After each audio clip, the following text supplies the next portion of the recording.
I am Sarah Mitchell, 19 years old, and when I read those words for the last time on the rusted plaque hanging in my cage, I feel something inside me break like a dam that can no longer withstand the pressure. It's not fear that takes over me at this moment, it's pure rage that burns in my veins like the whiskey Sheriff Morgan used to pour in my food when I misbehaved. The Colorado night was colder than usual that late October of 1889. The wind blew strong from the Rocky Mountains, carrying the scent of snow that would soon blanket the plains around Denver. My hands trembled, but it wasn't just from the cold, it was from the adrenaline of knowing this would be my only chance. If you try to run again, girl, I swear to God you'll spend the whole winter out there, Sheriff Morgan had threatened me 3 days ago, his small, cruel eyes glimmering under the lantern light. And this time, there won't be any food until you learn your place. For 2 years, since I turned 17, I lived in that hell disguised as juvenile correction. The cage was in the back of the sheriff's property, hidden between the stables and the main house, where no one from town could see. It was a wooden and iron structure, about 3 by 2 meters, with a small opening in the ceiling for ventilation, as he cynically called it. Sheriff Morgan was respected in town. Everyone knew him as a man of integrity, a defender of law and order. What they didn't know is that he had a dark side, one that collected problematic people as trophies. I was just the latest in his special collection. My story with him began when my parents died in a wagon accident on the road to Boulder. I was 16, orphaned overnight. The sheriff offered to take care of me temporarily until some family adopted me. That never happened. Instead, when I turned 17, he claimed I was becoming uncontrollable and needed severe correction. The truth? I had discovered his illegal cattle rustling operation. That fateful night, I managed to unlock the padlock with a rusty nail I'd been sharpening for weeks against the stones on the ground. My hands bled, but the pain was insignificant compared to what I felt in my heart. I crawled through the opening like a wounded animal, and for the first time in 2 years, I felt the freedom of the earth beneath my bare feet. The pure Colorado air filled my lungs like a sacred balm. The stars shone brightly in the mountain sky, as if guiding me away from that nightmare. I ran. I ran like I had never run in my life, through the abandoned rye fields, climbing the rocky hills, with my heart pounding so hard I thought it would explode. Behind me, I heard the furious shouts of Sheriff Morgan, "Sarah! Damn girl! When I get my hands on you, you'll wish you were never born." The sound of horse hooves echoed in the night, getting closer. He had let loose the hunting dogs. I could hear their wild barks cutting through the prairie's silence. But I knew these lands. For years, before my parents died, I used to ride these hills with my father, learning every rock, every stream, every hidden cave. Then I saw the light. A faint light, but welcoming, coming from a log cabin down in the valley. Smoke rose from the chimney, swirling ghostly spirals against the starry sky. It was the Sunrise Ranch, owned by old Samuel Hartwell, a man I knew only by sight, but whom my father always spoke of with respect. Samuel Hartwell is the kind of man who still believes in what's right, my father used to say. If you ever need help, Sarah, look for him. I descended the hill, stumbling over loose rocks, my bare feet cut and bleeding. With each step, I felt I was either getting closer to freedom or closer to death. There was no middle ground. When I finally reached the cabin door, my body collapsed. My legs could go no further. With the last breath I had, I knocked 3 times on the wooden door. "Please," I whispered, "someone, please." The door opened slowly, creaking on its old hinges. The golden light from inside illuminated the face of an 87-year-old man, completely white hair, long beard, and blue eyes that seemed to have seen all the suffering in the world. Samuel Hartwell was standing there, holding a lantern in his trembling hand, dressed in a thick wool robe. Our eyes met. In that moment, I saw something in his eyes that I hadn't seen in a long time, genuine compassion. Not the fake pity that Sheriff Morgan showed in public, but something real, pure, human. "My God," he murmured, immediately bending down to help me.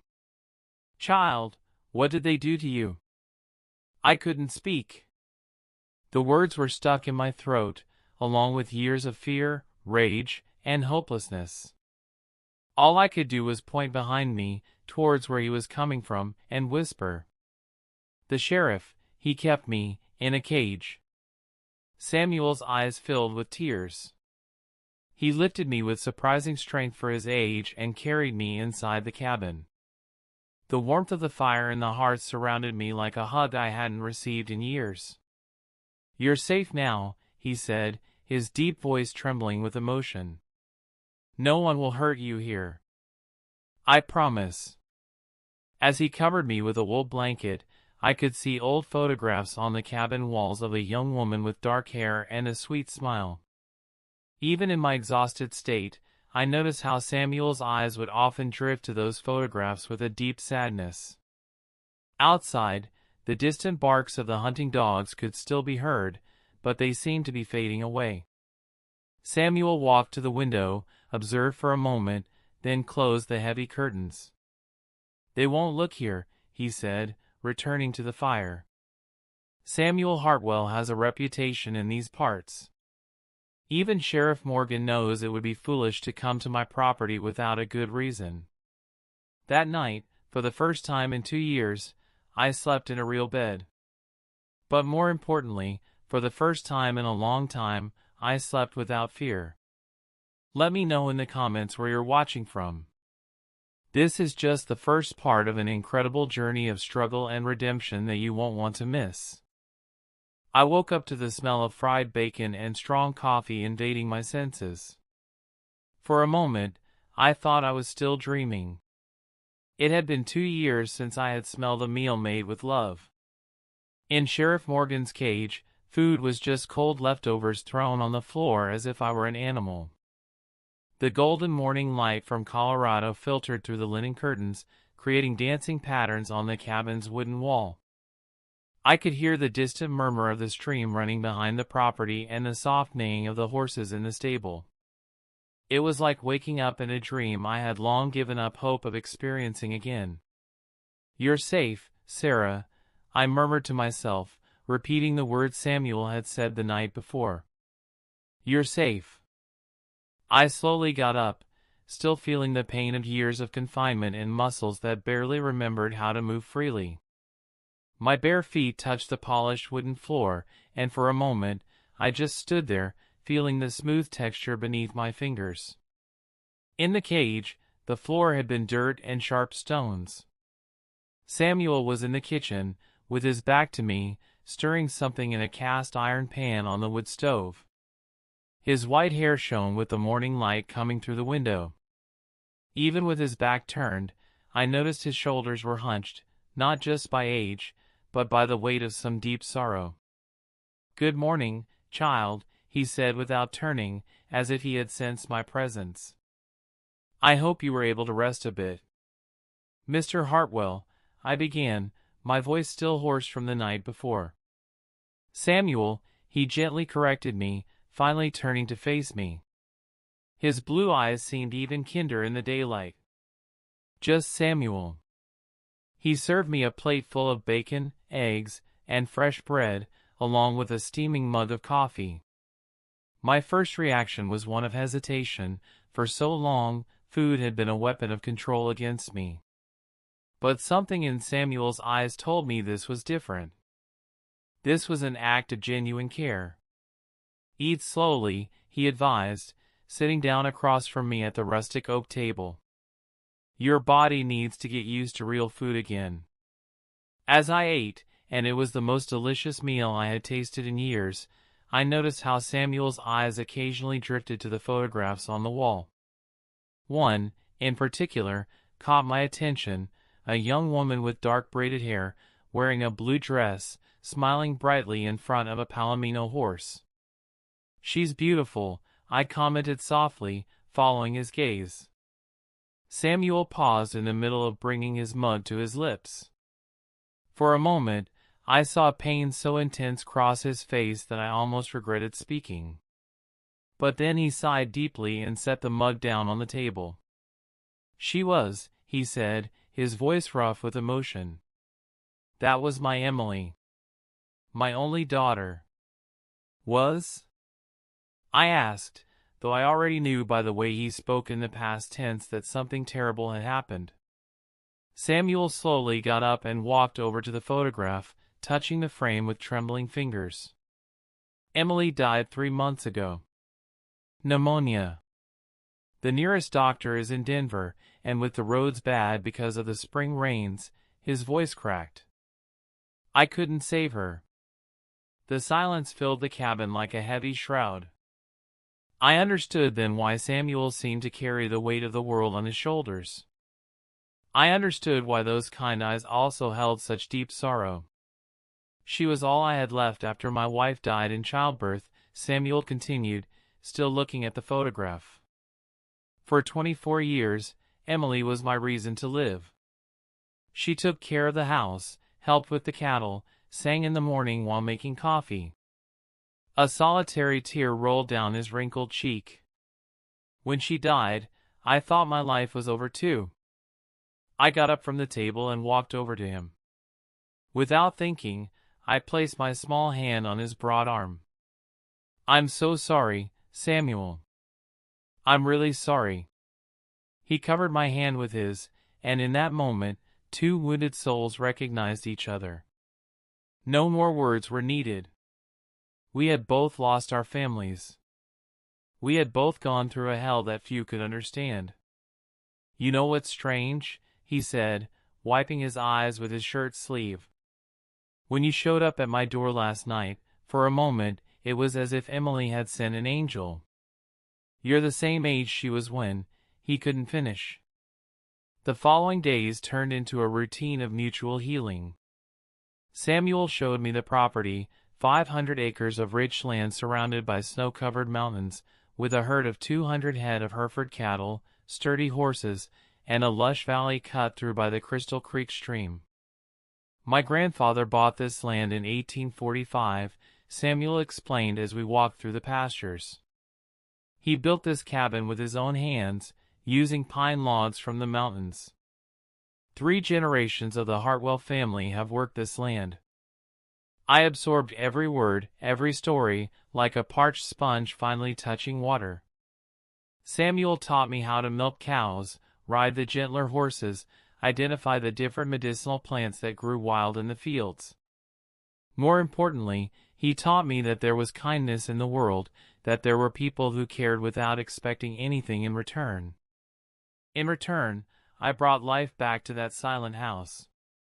I cooked the meals Emily used to make, following recipes written by hand in a yellowed notebook. I sang the same songs she sang. Samuel had taught me the lyrics with tears in his eyes.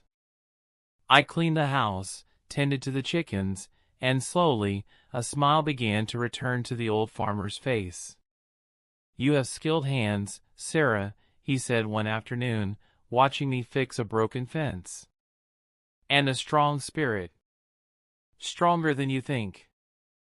I don't feel strong, I admitted, hammering another nail into the wood. I feel like I've been broken into 1,000 pieces and I'm trying to glue myself back together. Samuel stopped working and looked me directly in the eyes. True strength doesn't come from never being broken, child. It comes from being able to rebuild yourself after everything falls apart. And you are rebuilding yourself every day.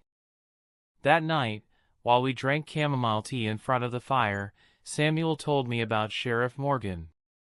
He wasn't always like this, he said, stirring the embers with a poker. John Morgan came to Denver 10 years ago as an honest man. But power corrupts some people, especially when there's no one to keep them in check. He said he had others, I murmured, hugging my knees to my chest. Other people like me. I suspected as much, Samuel admitted sadly. Young people from town who just disappeared. Poor families whose children were taken for behavioral problems and never seen again. But I never had proof. Now you do, I said, determination growing in my voice. You have my word. Samuel looked at me for a long moment, and I saw something new in his eyes, not just compassion, but respect. And your word is worth more than all the gold in these mountains, Sarah Mitchell. That night, before sleeping, I stopped in front of Emily's photograph. Thank you, I whispered to the image. Thank you for sending your father to find me. And I swear, in the flickering light of the lantern, for a moment, I saw Emily's smile widen slightly, as if she were approving. 3 weeks had passed since my arrival at the Sunrise Ranch, and Colorado's winter had come in full force. Snow covered the mountains like a white blanket stretching as far as the eye could see, and the wind cut through the skin like cold razors. But inside me, something very different was happening. The fire of justice was being lit.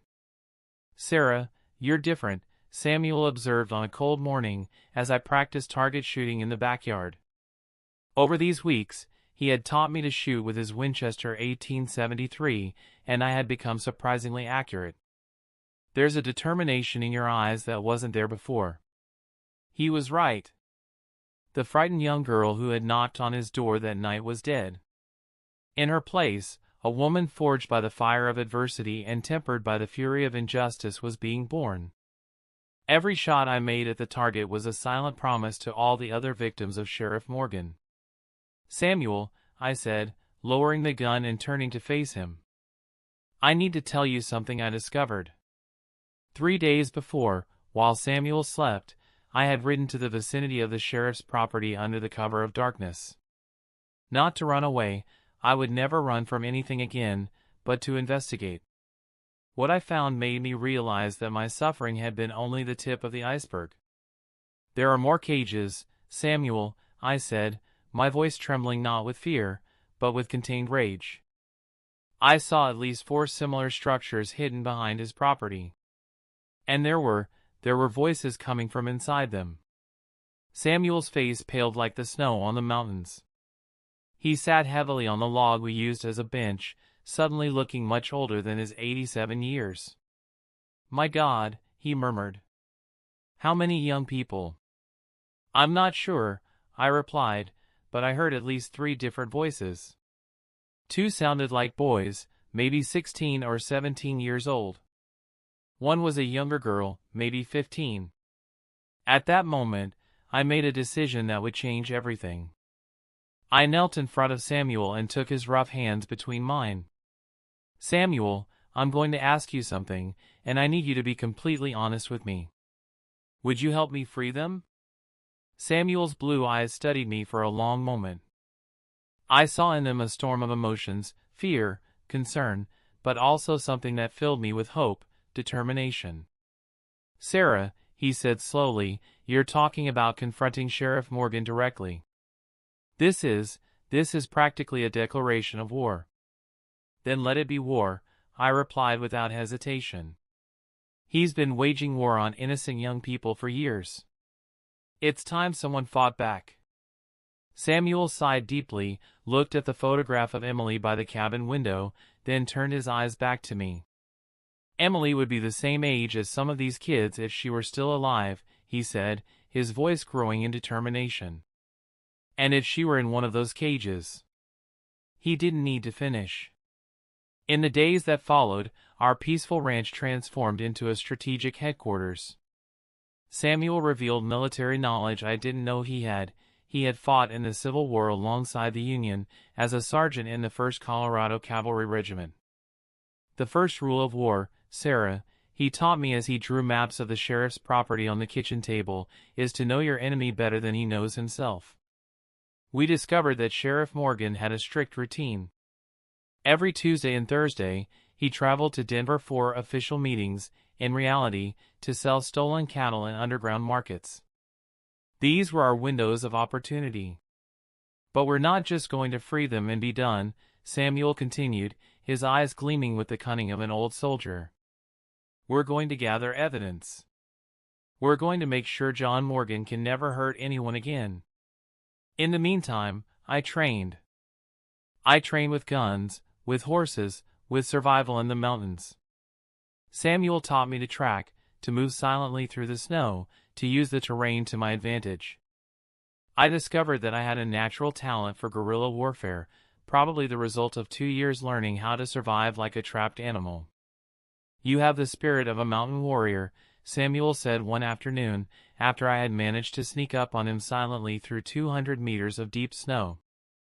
"Your daughter Emily was brave, but you were forged in the furnace of suffering.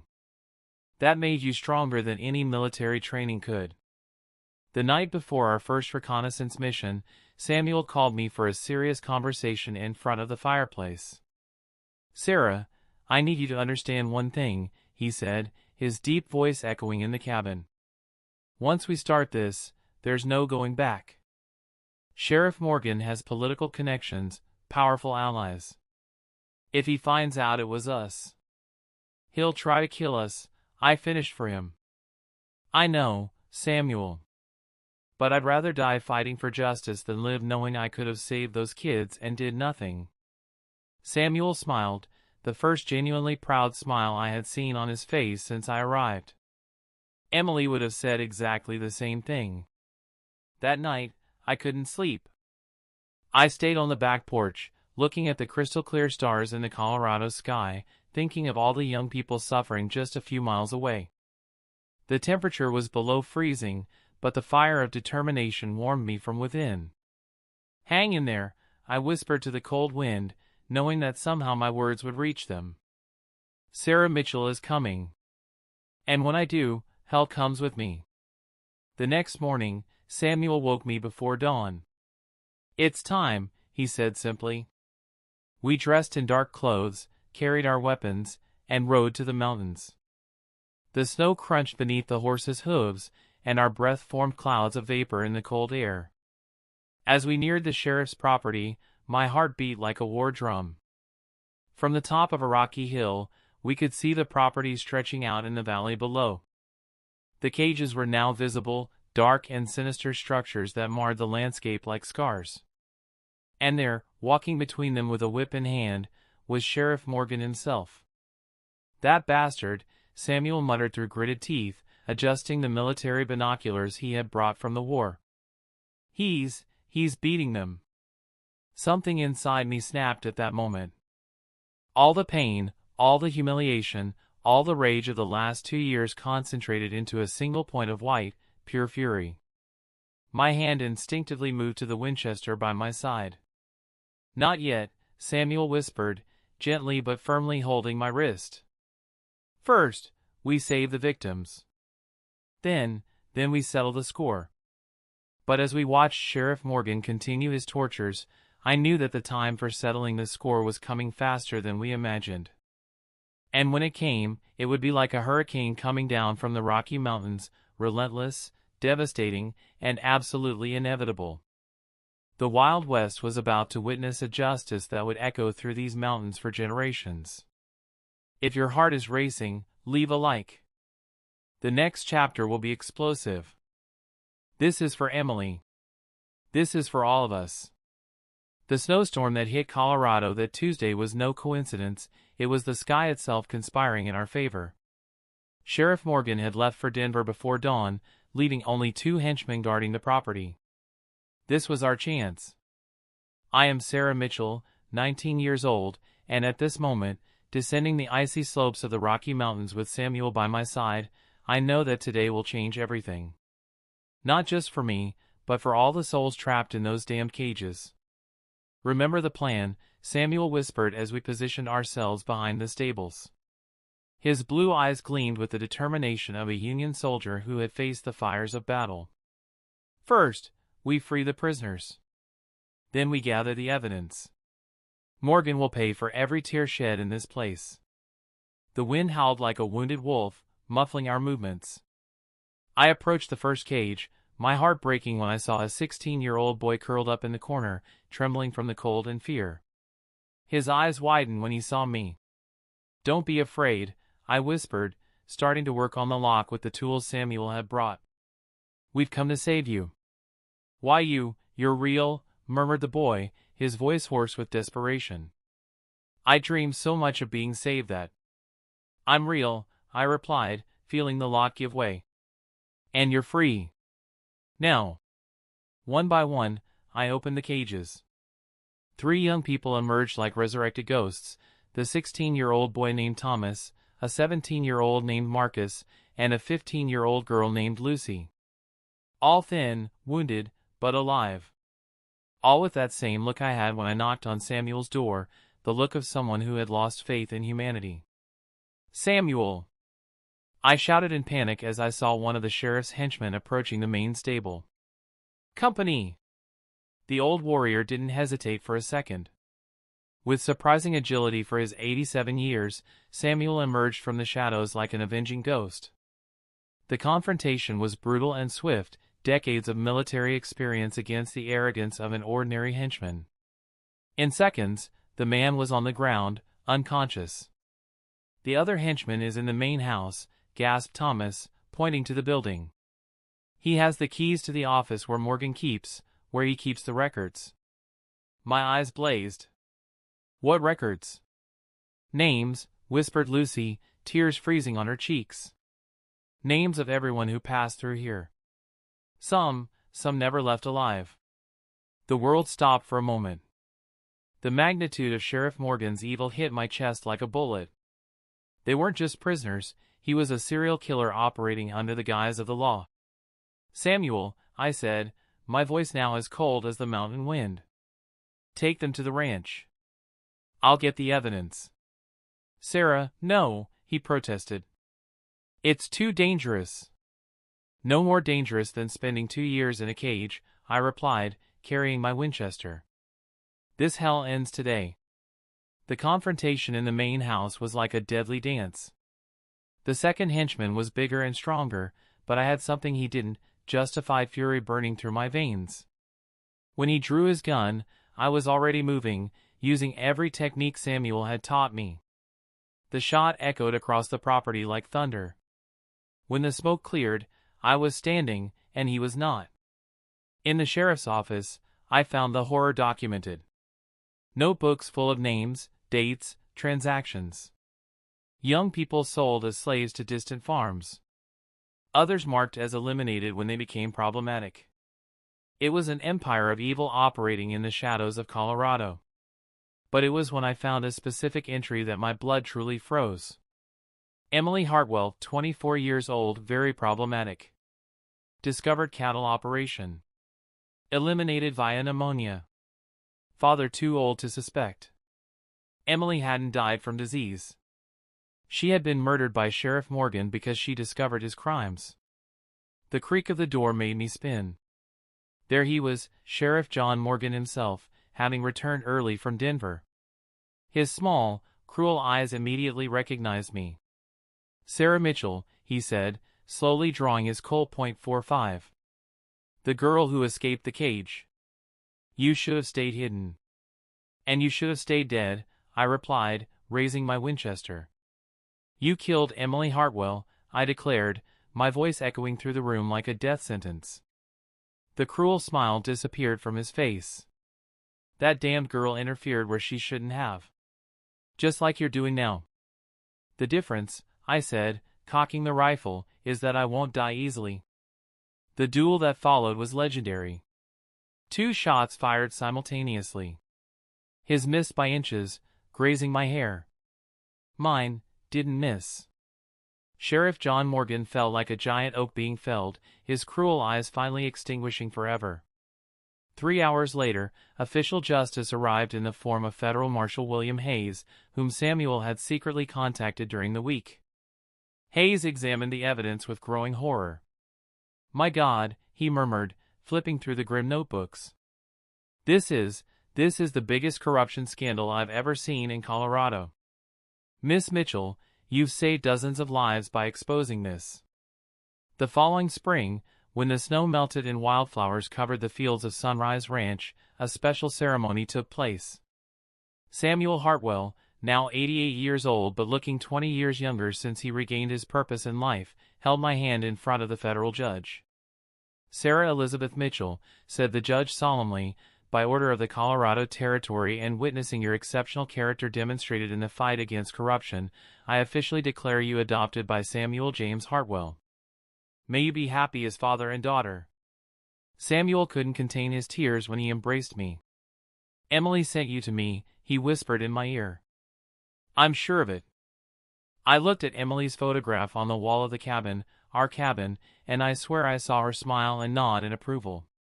Thomas, Marcus, and Lucy also stayed with us at the ranch, forming an unlikely but real family. We turned Sunrise Ranch into a refuge for troubled youth, a place where wounded souls could heal and find a second chance at life. Today, 5 years later, I am Sarah Hartwell, 24 years old, and when I look at the Colorado Valley stretching before our porch, I know every struggle was worth it. Samuel, now 92, still teaches the young ones how to ride and shoot, sharing his stories from the Civil War and the battle we fought against evil. Sheriff Morgan's grave lies in Denver's cemetery, without flowers and without visitors. But Emily Hartwell's grave, which we moved to our property, is always covered with wildflowers from the mountains. And every night, when the wind blows through the pines, I can hear her voice whispering, "Thank you for saving my father. Thank you for becoming a family." Justice echoed through the Rocky Mountains that winter of 1889, and its echoes still resonate today, reminding us that even in the deepest darkness, the light of truth always finds a way. Sometimes, families are not made of blood, they are made of love, courage, and the will to fight for each other to the end. If this story touched your heart as it touched mine, leave a like and subscribe to the channel. Share in the comments which part moved you the most.